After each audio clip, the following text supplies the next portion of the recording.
How to handle a child with autism in crisis. Consider the last time you lost your temper. Did you yell, scream, cry? Did you say things you would later regret? How did you feel when you were engaged in these behaviors? Did you feel embarrassed, furious, lonely? When most of us are in this type of crisis, we need gentle support to calm down. Certainly, students with autism need and deserve the same type of support.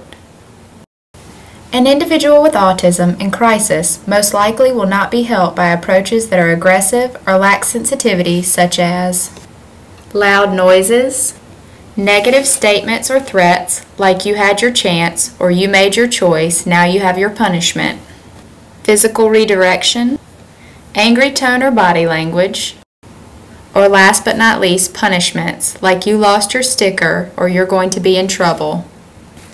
One of the most important skills anyone working with an individual with autism can have is the ability to be calm and comforting in a crisis. In addition, it's important to remember that the more you try to control a situation, the less control you will have.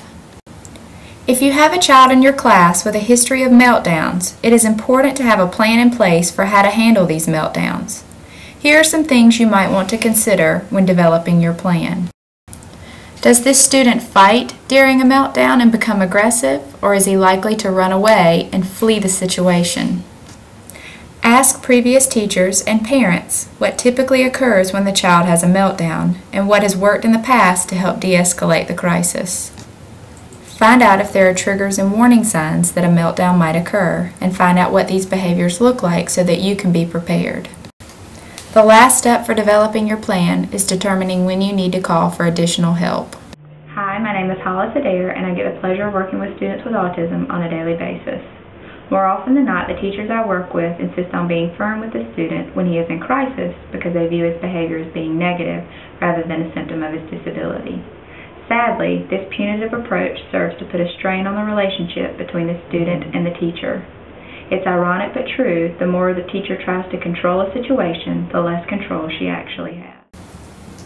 For additional information on autism, you may visit the following websites: